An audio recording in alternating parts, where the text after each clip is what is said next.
Boa noite, senhora. Boa noite, senhor. Elielton, pode abrir. Hoje não tem editorial. Estamos aqui com a equipe completa dos analistas, incluindo nosso querido Juninho Guará, e Popó, e Elielton e Jorge, para fazer uma conversa aqui, né, meninos, sobre a nossa política. Vamos começar com Felipe, que, se bem que o visitante é Natanael, não, é Felipe. Quem é? Enfim. Deixa quieto. Rapaz, não mexe com o chefe.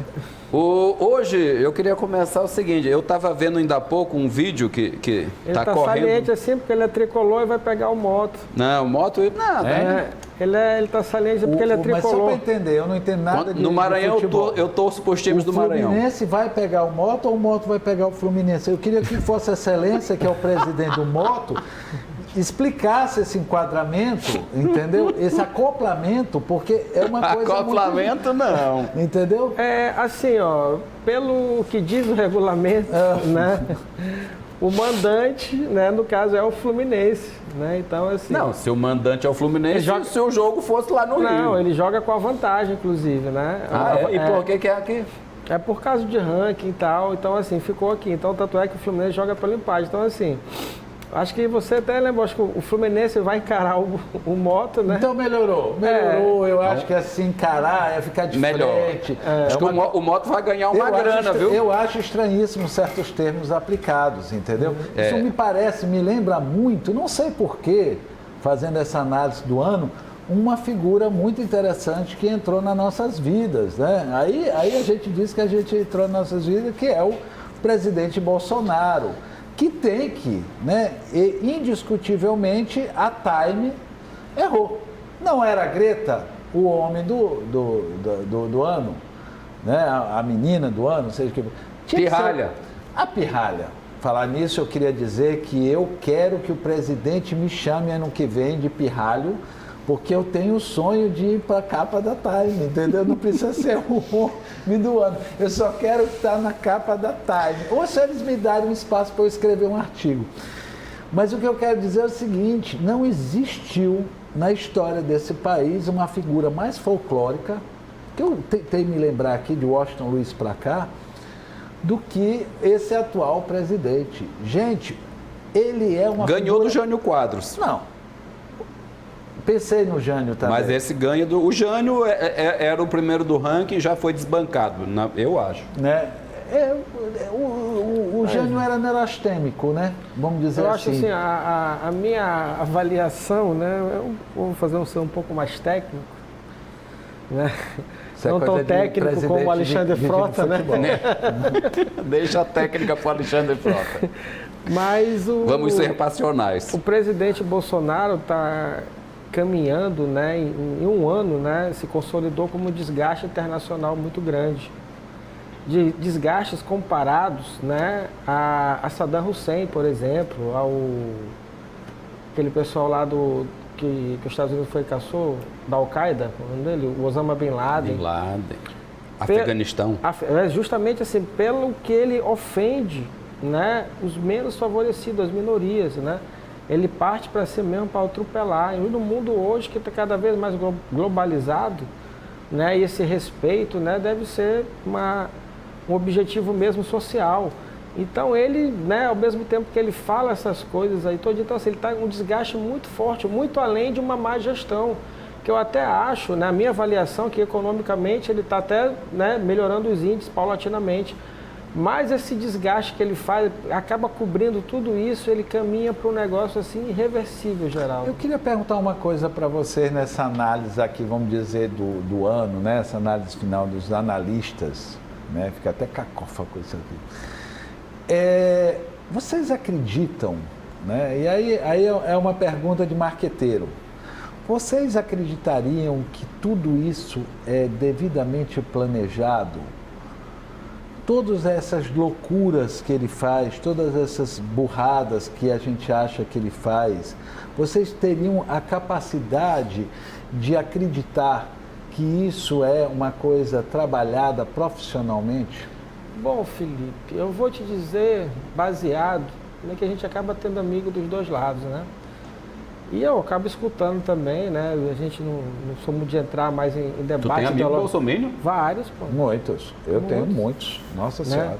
E assim, amigos até assim, esclarecidos, políticos inclusive, acham, né, que o Bolsonaro ali seria aquela coisa mais traumática de estancar, né, a ferida que estava aberta para ir depois indo para uma direita mais moderada. Então colocam o Bolsonaro como um mal necessário. Por quê? Porque rivalizou muito com a esquerda, né? Então, é um pensamento natural de quem já se arrependeu, né, de ter votado numa posição ideológica mais à direita. Só que ele extrapolou, né, Geraldo? Ele foi além, né, do discurso. Então, assim, acho que e só votaram nele também porque, assim, acho que aquela estratégia pensada foi aquela coisa de não falar com ninguém logo após aquela facada, que a gente, né, até um detalhezinho, né? Que a gente nunca viu o corte.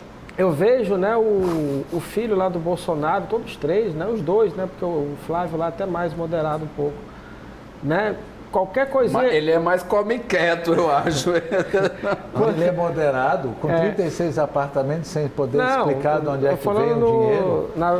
Na verborragia. Na verborragia. Então, qualquer coisa contra o pai, eles já vociferam logo. Aquela Joyce Halseman, que era amiga, foi detonada, Alexandre, tem tantos outros. Mas eu não vejo essa mesma voracidade para o Adélio, né? Parece que fazem questão de esquecer aquilo ali. Que foi um fato muito grave que tirou o Bolsonaro dos debates.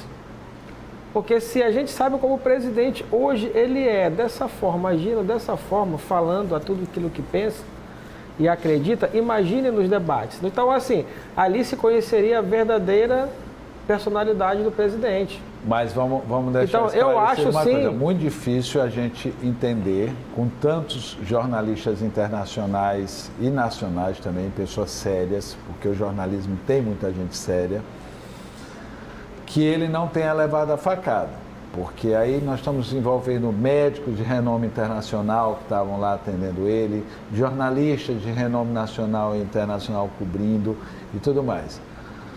Eles viram o corte. O que é estranho até hoje, é que eles fizeram um gemido só quando declararam ele inimputável, o Adélio. Só foi esse gemido que a família Bolsonaro deu. E há uma versão, como há a versão também, que eles tentaram implantar, em que o PSTU, o PT estava por trás dessa facada.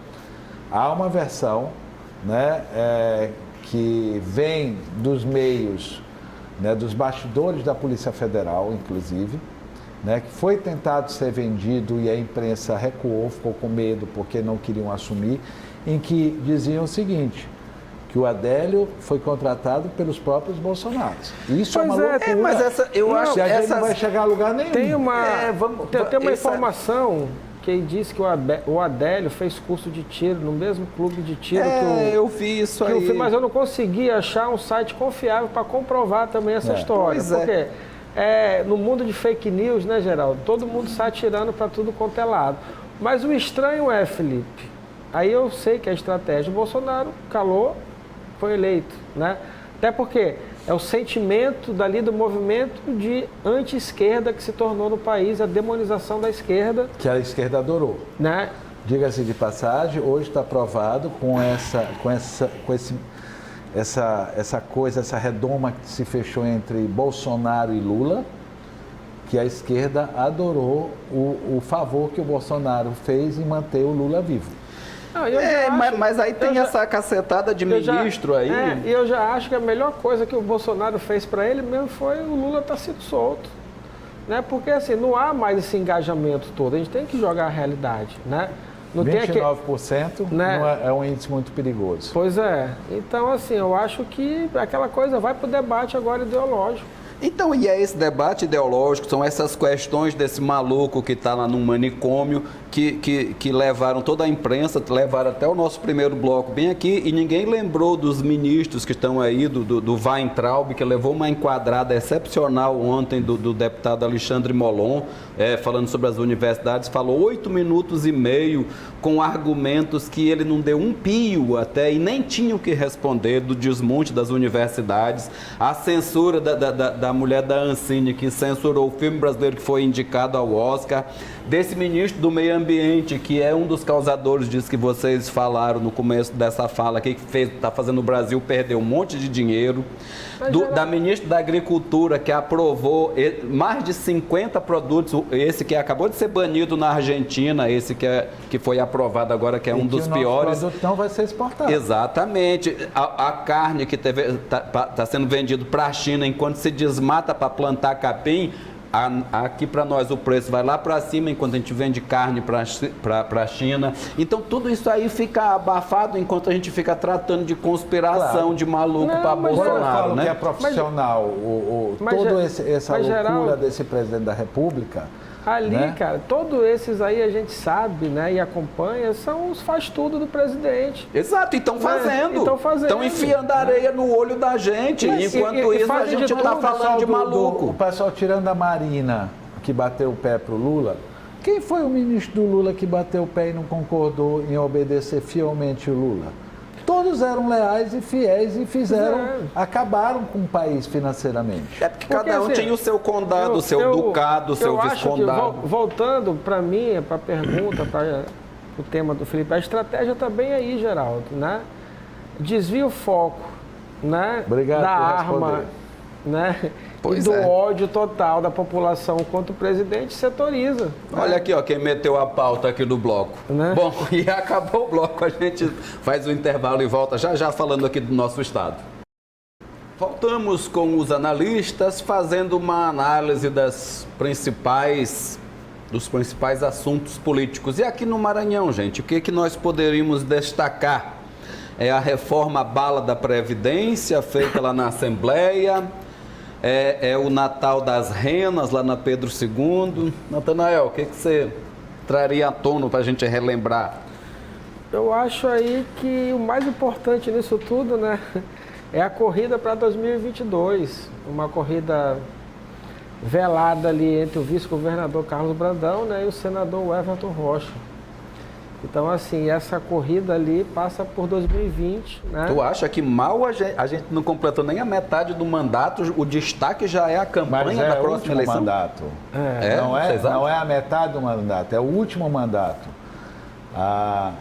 Se a gente fizer uma leitura técnica por ano, nós não vamos entender como é que está funcionando eleitoralmente o governo do estado do Maranhão. Nós temos que lembrar que nós não temos só 2 candidatos fortes, nós temos 3 candidatos que já se apresentaram, que é o Brandão, né? Que é na verdade são 4, que é o Josimar de Maranhãozinho e o Everton Rocha. E nós temos que lembrar que a tendência do governador é eleger um dos jovens que ele levou para o seu governo. Nós já até tocamos nesse assunto aqui. Então o Carlos Brandão não entra nisso? Não estou dizendo isso, eu estou dizendo que Felipe Camarão está no páreo. Felipe Camarão, logo no começo, abriu mão de qualquer especulação em torno de prefeitura para não se desgastar, entendeu? Reservaram ele, né, para a eleição de 22, a verdade é essa. Ele tem por hábito dizer que ele gostaria muito de ser conselheiro do Tribunal de Contas do Estado, né? Sendo que ele já é procurador da República, né? Então, hoje nós temos 4 candidatos, só do lado do Flávio. Quer dizer, é uma solução ou é um problema? Não, eu já acho que o Felipe, na verdade, né, ele está correndo por fora já 2020. Eu acho que 2022, até porque é um plano futuro do Flávio, né? Flávio também é um político novo ainda e almeja, né, voos maiores. E ninguém voa muito alto sem ter uma base forte, uma base consolidada. Vamos lembrar de Ícaro, né? Inclusive, se a cerinha derreter, babau. Eu já acho que a melhor opção para o governador Flávio Dino, até por questão de lealdade também, é o vice-governador Carlos Brandão, né? Que sempre deu suporte ali tudo, e iria para uma reeleição, né? Ou seja, 4 anos apenas é o tempo ali que, de repente, Flávio pudesse voltar, né? Ou seguir em frente, mas era uma base ali que ele teria segurança, né? Para buscar esse patamar mais alto. Estrategicamente, como domínio para Flávio, o Carlos Brandão seria perfeito, porque qualquer um outro, a não ser que acabasse a reeleição, qualquer outro ia sentado lá e ia pedir 8 anos. Né? Vamos lembrar o Zé Reinaldo, que era vice-governador, no dia que Rosiana saiu, do outro dia quiseram botar João Abreu, e ele mandou só avisar o seguinte: quem está sentado na cadeira sou eu. É claro que tinha o pai, o Zé Sarney, que tinha paixão de pai para filho com o Zé Reinaldo, né, que esse é um dos fatores do ciúme, né, da Rosiana em relação a Zé Reinaldo. Não esquecendo que não é só o ciúme que ela tinha do pai com o Zé Reinaldo, mas também porque o irmão Zequinha queria ser governador a pedido da mãe, né, Dona Marli, e do Sarney. Ali começou a derrocada da relação do Zé Reinaldo. Mas o que eu quero dizer é o seguinte: Felipe Camarão pode vir. Claro. Pode vir, não há dúvida nenhuma. É um quadro bom, inclusive até do próprio senador Everton Rocha, né? Tem uma estrutura, não, né? Tem para o Everton... Tem uma boa capilaridade eleitoral. É interessante isso que tu colocaste. Para o Everton, tirar do páreo de 22 Rubem Júnior e Felipe Camarão, que é do staff e é da total confiança do governador, né, Flávio Dino, para ele era perfeito. Ele adoraria os dois irem concorrer, não é verdade? Mas não foi o que aconteceu. Então a gente precisa fazer a leitura. Mas ainda não aconteceu. Ainda não aconteceu, mas o princípio é: logo que começou o novo governo do Flávio Dino, o primeiro ato que teve de governo foi o Felipe Camarão anunciando que não seria candidato a prefeito. Mas é porque estava um burburinho danado e acho que estava causando... Eu acho até que Felipe se arrependeu dessa declaração. Por quê? Porque, Felipe, né, ele se colocou fora do páreo. É um bom quadro, né, um bom quadro, um bom gestor que está aí mostrando. Então, assim, é sempre bom ter o nome em evidência. Quando ele se tirou ali do debate efervescente da política e da sociedade, que são as eleições, né, ele deixa seu nome ali um pouco afastado. É o paradoxo, inclusive, de Rubem Júnior, que preferiu focar na CECID, né, para mostrar que é um bom gestor e se afastou da declaração que é pré-candidato, tudo, né? E tanto é que é colocado fora do debate político, em pesquisas e tudo, sem aparecer. Por quê? Porque não se declarou ainda. Então, assim, ele tirou... Mas esse é a prefeito, né? Isso é a prefeito. Tá. Então, assim, eu vejo ainda, assim, né? Claro que são quadros ali e tudo, mas o Josimar já se lançou, governador? Já. Inclusive o Hélio, o deputado Hélio, já lançou ele pré-candidato do partido. E tem mais 2 para lançar de novo, né? Porque não são 3 deputados lá que o Josimar... Mas essa tem briga... uma parceria enorme com eles. É a Detinha, né? Não é Detinha o nome dela? Detinha é sua esposa. É a esposa. Sim, mas é deputada. Eu acho que ela fecha com o marido, não, claro. Com o governador. E tem mais um deputado. Tem o Hélio Soares. Hélio Soares e mais um. Que também... Não, eu sabia que tinha os 2, né? Não, são deputada, 3. né? Tem mais um. E teria se o Josimar tivesse cumprido o acordo com o presidente do Sampaio Correia. Não, mas entrou o Hélio no lugar. Sei, mas ele foi literalmente, inclusive ele disse que aguarda o Josimar na campanha o Josimar deve estar morrendo de medo. Nossa Senhora, deve assustadíssimo. Nossa. E vocês acham que o Josimar tem voto para governador? Será que ele chega até lá? Não sei. O GAECO vai deixar ele chegar até lá? Eu já não sei também. Porque... Mas tem investigação? Olha, eu já tentei de todo jeito de furar essa história, desde o Ministério Público, desde a Polícia Civil e tudo mais. é E de um aí? segredo absoluto. Se tem ou não tem investigação? Até as fontes antigas, nossas, fontes que nós Felipe, temos há 30 anos. Cuidado quando tu passar ali pro voto do presidente Juscelino, ali naquelas estradas de Pissarra de noite, tu tá fuçando muita coisa. Olha, se eu tivesse medo, eu não tinha feito aquela última investigação junto com o Ministério Público de um desvio de R$1 bilhão do ICMS de Rosiana, porque é uma quadrilha altamente perigosa, né, que envolveu a ex-governadora, desembargadores, envolveu secretários. E no final deu de quê? Exatamente com tudo que a gente sempre investigou, nada. E é isso que eu coloco aqui. Vocês vejam que interessante. Qual vai ser a mensagem dos futuros pré-candidatos a prefeito e a governador? É indiscutível que Flávio Dino é um homem que tem capacidade administrativa em saber gerir o dinheiro, em saber mandar nas pessoas. As pessoas não obedecem Flávio por medo, né? Vamos dizer isso. Inclusive, muito pelo contrário, há uma veneração a ele. Mas é um fator interessante. Tem um prefeiturável que a cada 3 frases que ele fala, uma é dedicada a Flávio Dino. Maria, é uma coisa absurda. Mas o que eu queria colocar é o seguinte: o que me preocupa é que hoje a discussão as obras de Flávio Dino são obras importantíssimas, de infraestrutura, de educação, né? A saúde, estão fazendo um monte de hospital, uma rede muito inteligente e tal.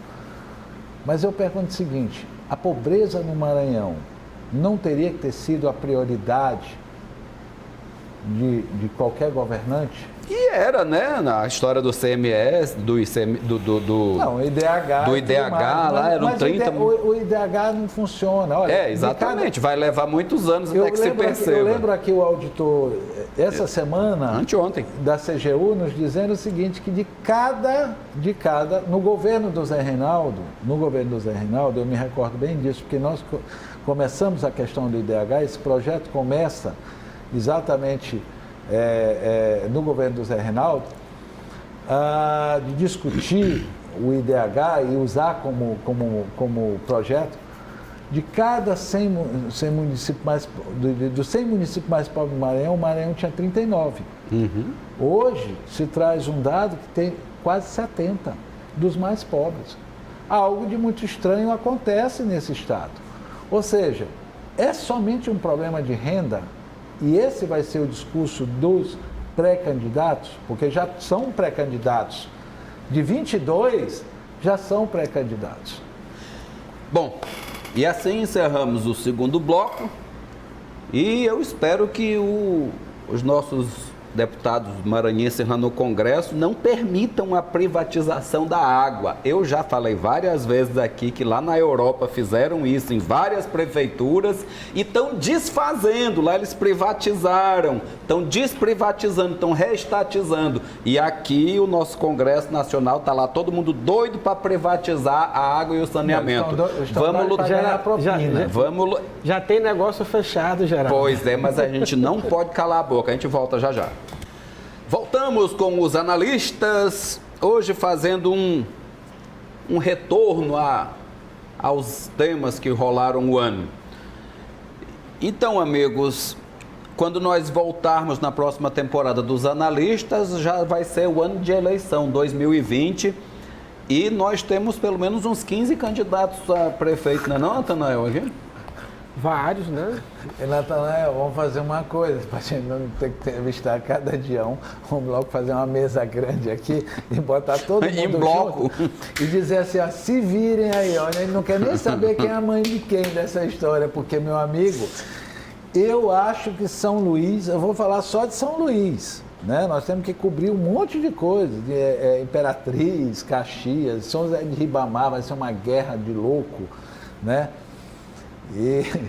Mas eu vou dizer uma coisa para vocês, São Luís vai ser a melhor cidade do mundo, na promessa, porque todo mundo vai ter solução para São Luís. E tem um detalhe que é muito importante, todo mundo colocava que somente o governador Flávio Dino seria o cabo eleitoral mais prestigiado da eleição. O prefeito, numa sacada de mestre, virou o jogo. Ou seja, não sai de perto do Flávio, mas tem o quinhão dele também aqui. Se não é os 50% do eleitorado, porque ele está em todos os bairros. É uma coisa impressionante. Quem, Didico? Quem? É assim que Saulo chama ele. O Edivaldo? É? Didico? Esse termo Parece que era o nome dele no colégio. Era? Era. Não sabia desse detalhe. Ele está em todos os bairros. Cara, é uma coisa impressionante. Esse São Luís em Obras... Tu viste que um caboclo tatuou o rosto de Didico na perna? Aquilo não é montagem? Rapaz, Aquilo é montagem, porque... Cara, Gilberto colocou no blog dele, eu vi nos três, é mentira. O Leda adora, o Leda é uma figura. Eu acho que é verdade. Diz que o caboclo diz é o melhor prefeito que São Luís já teve. Pô, Didico saiu por cima. Não, é o que eu falo, quer dizer, acho tantas surpresas que vem aí, Natanael, entendeu? É candidato, Natanael, a prefeito? Quem? Tu? Eu não. Não, né? Já tem bronca demais. Mas olha, eu soube aqui, Geraldo, aqui para uma fofoca aqui para quem está nos ouvindo, que tinha uma turma infernizando a cabeça do presidente do MOC para ele ser candidato a vereador. Não, Graças a Deus... Todo presidente de time enrola isso. E afinal de contas, Natanael, eu comecei perguntando para ti dos 15 candidatos. Aí Felipe já pegou e falou a parte dele. E tu? O que tem? Dentre os 15? É. Candidatos? Entre os 15, quantos candidatos vocês acham que tem mesmo que vão ter acima de 6%? Falando, só 3? Falando um pouco que o Felipe falou... 6% não, 6% é pouco, eu quero saber 12%. Não, 6% é média de 6 para 8. Mas eu botei pelo menos 6%. Só ratificando o que o Felipe comentou, né? O Edivaldo, com certeza, ele surpreendeu, né? E apareceu mais, né? Se antecipou, o governo melhorou. Se antecipou, né? Tem o programa São Luís em Obras aí que está asfaltando vários bairros da capital. A gente sabe que é muita demanda ali e é difícil cobrir tudo, mas assim, ele se antecipou, né? Deu um choque de gestão, está se movimentando. Eu vejo, acompanho também, a gente está aqui no dia a dia acompanhando, vê os bairros, visitando, fazendo, né?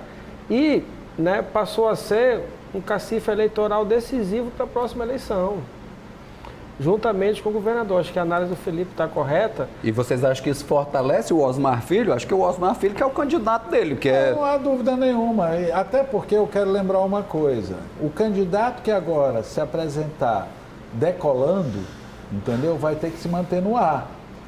Porque o Braide, que hoje é imbatível, o problema do Braide é ter combustível para aguentar no ar até a eleição. Tu acha, Natanael, que o Braide é imbatível? Não. Eu acho... Você acabou de falar. Na concepção, da imprensa, né, do grupo dele, eles acreditam que ele é imbatível. O que eu quero lembrar? O grande problema não é tu decolar. Tu é tu te manter lá em cima sem ter combustível. Ele tem dois, o candidato planador. Eu acho até que combustível não vai faltar, mas ele tem dois remember, né? Que eu gosto de dizer, não é recall, mas é remember. Um foi da eleição, que o Edivaldo estava muito ruim, e ele cresceu. E o segundo é que ele gastou já muita energia, né? E mesmo assim continua muito bem nas pesquisas, mas ele gastou muita energia para ser o deputado mais bem votado de São Luís. Não, eu acho assim, baseado em números da eleição passada, né, Geraldo, o que acontecia, por isso eu acho que o cenário é totalmente diferente hoje em dia, de 4 anos atrás. Ali, o momento da reeleição do Edivaldo Holanda, ele estava com uma rejeição muito alta. Existia uma ojeriza ali contra a gestão do Edivaldo Holanda. Então, o primeiro nome que despontou nas pesquisas foi Elisiane. Que já vinha desde a pré, vinha desde a pré, né? E passou a enfrentar problemas com o voto lá a favor do impeachment, né? E isso refletiu muito ali nos movimentos sociais que passaram. É porque não aceitou um bom conselho de um amigo, inclusive. Além de deixar de votar. Nós conhecemos, né? Conhecemos. Além de deixar de votar, passou a atacar, e isso prejudicou, né? E ela veio caindo, aí veio o surgimento que foi subindo o Wellington do Curso. Isso. Né? O Wellington do Curso chegou no topo, né, de rivalizar. Aí o que é que aconteceu? O debate da Guará, o Wellington mostrou a fragilidade dele e o Braide cresceu. Exatamente. Tomou a palavra. Tomou a palavra. Virou alvo. Entrou na regra do debate da Mirante, foi lá no debate da Mirante e se consolidou. Então os votos de todo esse grupo, que era o grupo... E se acabou, né? No mesmo debate da Mirante, no segundo turno, quando ele não imaginava que Edivaldo ia logo no começo. E esses votos contra Edivaldo levaram o Braide para o segundo turno. E durante na primeira semana de campanha do segundo turno, o Braide passou praticamente 10 pontos Edivaldo Holanda Júnior. 12%, não né? foi? E isso, né, e bem de vir em constante crescimento, até que teve a crise lá na Assembleia com Adriano Sarney, né, ali do Braide ter pedido apoio, aquela coisa que ficou ali, o dito pelo não dito, isso já fez um desgaste, o Braide ali já deixou de crescer e foi desgastado durante os 20 dias de campanha, né, com aquela coisa de Anajatuba e tal, e ele terminou a eleição com 12 pontos a menos do que estava, né, e perdeu por 6 pontos de diferença, se eu não me engano. Quase 20 pontos de queda. Quase forte, 20, né? Em 20 dias. Será que isso não mostra uma fragilidade grande para quem está na disputa agora? E hoje, né, o sentimento anti-Edivaldo é bem menor do que estava, porque Edivaldo recuperou. Né?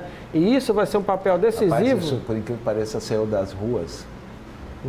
Você entrava no Uber, o cara falava isso para você. O quê? Qual parte?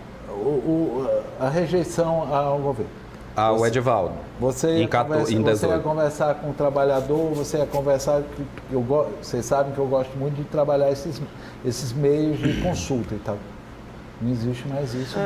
Para finalizar, eu acho quero tocar em dois assuntos que o Braide, né, por estar na frente, né, e por manter aquele recall, né, até a última pesquisa que saiu de forma oficial, ele estava na casa dos 40%, que é uma boa vantagem, que já praticamente consolida o segundo turno, mas ele vai trabalhar contra isso, esse crescimento de Edivaldo, né, ele vai ter menos munição ali para atacar, né, durante a campanha, a gestão, né, e paralelo a isso vão ter outros candidatos também preparados, antecipados, sabendo quem é o candidato Eduardo Braide.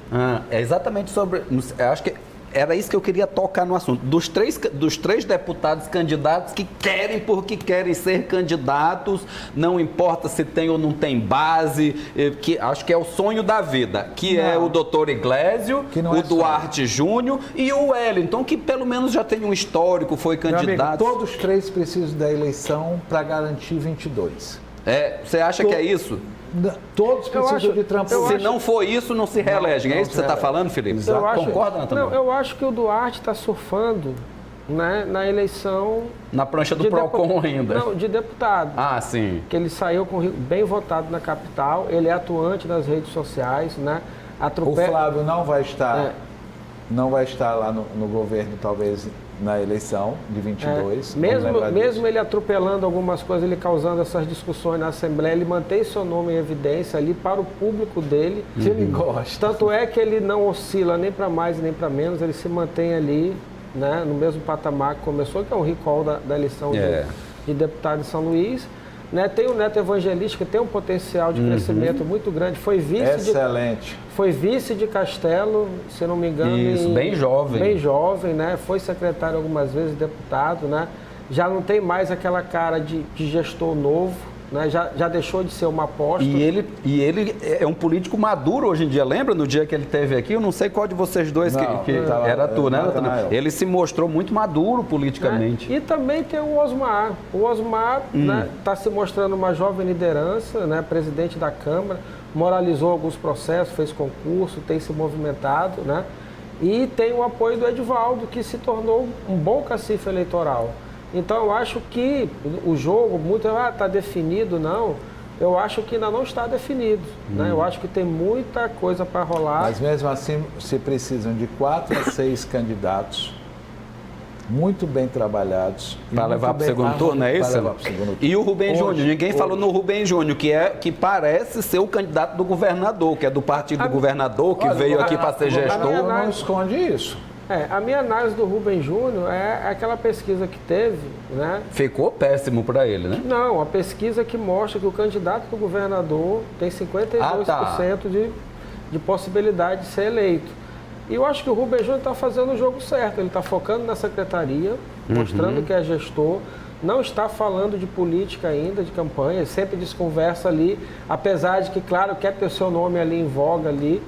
Eu acho que a partir do momento que ele se lançar pré-candidato, né, nesse período aí de janeiro ali até abril, mais ou menos, que vai começar essa efervescência, acho que o nome dele cresce pela proximidade do governo e entra também com um patamar muito forte na disputa. E o que vocês acham? Lembrando só uma coisa. Sim. E até porque hoje tem um pacote de obras aí, de entrega de obras, que é imenso. Será que esse pacote de obras, Natanael, é a resposta para uma notinha que eu acho que a equipe andou plantando aí nos blogs da cidade, que diz que Rubens é um candidato com grande potencial, mas ninguém divulga? Pois é. Será que não é estratégia?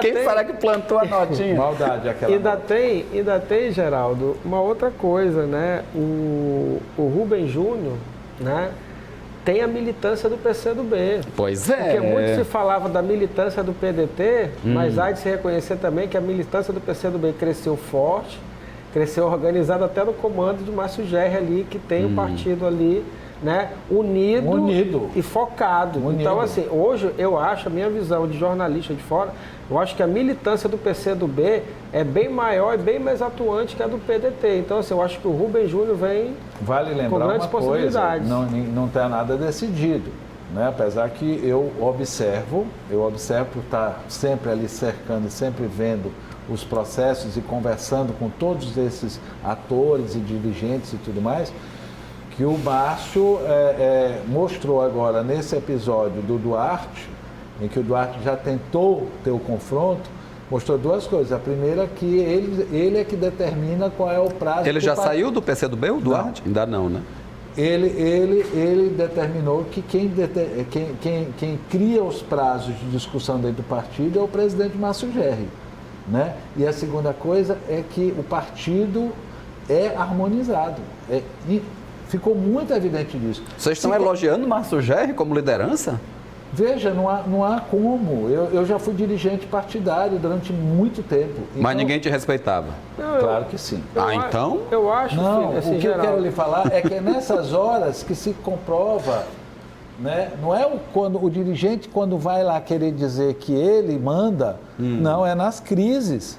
Isso. E houve uma pré-crise. Que é o que falta ao PT, que está quase que eu falo um nome feio aqui, gente, aquele que botava a luz vermelha. Mas o PT tá... Isso é. Mas tá o quê? Esse nome que eu ia falar, que botava uma lâmpada vermelha na janela, assim, antigamente, eu esqueci o nome. Que tá lá, não tem presidente, ninguém sabe quem é, eles brigando entre eles. Mas, gente, acho que acabou o tempo. Não, e aí? Só para o Márcio Gerri, assim, não há como negar a competência que ele dirige o partido. Tanto é que o partido vem crescendo. O partido cresceu. Né? Então, assim, e é natural também, né? E a gente conhece mais tempo, acompanha a trajetória, né? Então. E sabe que a verve dele partidária é muito forte. Exato. Né? Aonde no PT já era, né? E ele no sabe... movimento estudantil. Era. O que a gente tem que lembrar é que a escola de Márcio é dentro do movimento na última época de efervescência dos movimentos estudantis do Maranhão. Claro. Ele e Flávio, né? A turma toda. Gente, acabou. Quem se despede primeiro? Tu que estava com a palavra, Natanael. Não, foi um ano difícil, 2019, né, Geraldo? Amanhã a gente ainda volta, mas amanhã a gente vai falar de outra coisa. Um ano difícil, né? Um ano de muita incerteza, né? Loucuras nacionais, a pauta nacional invadiu a pauta estadual, municipal. E hoje a gente acorda procurando qual foi a loucura que o presidente já falou. Esse que é o nome. E isso reflete aqui em São Luís, assim, como reflete em todos os estados. E a gente espera, né, que também foi um ano bom, de muita conquista. O povo brasileiro aí tá dando sinais aí que vai sair da crise, está movimentando a economia, né? Na pauta econômica ali, o governo ali, eu acho que ele tem crédito, né? Apesar de que uma reforma da Previdência ali, que a gente sabe que isso vai estourar lá na frente, mas Eu acho que lá no futuro ainda pode ser revertida, né? Aquela coisa, as eleições que decidem. Por isso que a gente discute tanto isso aqui. Mas é um ano que foi duro, né? Mas foi bom. E 2020 promete ainda mais, com um ano de decisões, né? Dentro e fora de campo, né, Geraldo? Tomara, espero que estejamos aqui para lutar, Felipe. E vamos recarregar as baterias eu para a gente preparar lembro no que vem. um professor meu que já nos deixou de marketing, que ele dizia o seguinte, que o bom jornalista é aquele que de manhã acorda e a única coisa que ele quer saber é se o mundo acabou ou não. Porque o resto, tudo é só consequências ou daquele dia ou de prazos contados. Eu acho que nós estamos vivendo um momento, tirando o perigo de uma ditadura, né? Tirando de um maluco dar um golpe militar e tudo mais, mas tirando isso, nós estamos vivendo um momento muito bom, tanto a nível estadual, com o Flávio sendo um cara de posição muito firme de esquerda, né? E você vê que a população não fica contra ele, nem os jornalistas a nível nacional, pela capacidade, e ao mesmo tempo a loucura de poder se medir o que é um governo de esquerda e um governo de direita, quando a gente tem hoje em dia o agrupamento do centro se fortalecendo novamente, com uma nova linhagem, querendo apresentar ao país como solução partidária para o futuro, né? Essa é a questão. Pronto. Sem AI-5 ano que vem, porque eu acho que... Sem AI-5. Vamos ver, a democracia tem problemas, mas é a melhor coisa que a gente tem por enquanto. Eu queria saber e sendo bem sincero, eu acho que você já tem foi. visto, não tem? 7 minutos já. Bom, amanhã a gente fala mais um pouquinho, se me derem um prazer de estar aqui. Amanhã a gente vai trazer aqui um grande artista maranhense que está de volta à cidade para fazer uma exposição. E amanhã eu me despeço de todos porque os meninos já falaram muito aqui. Grande abraço a todos e até amanhã.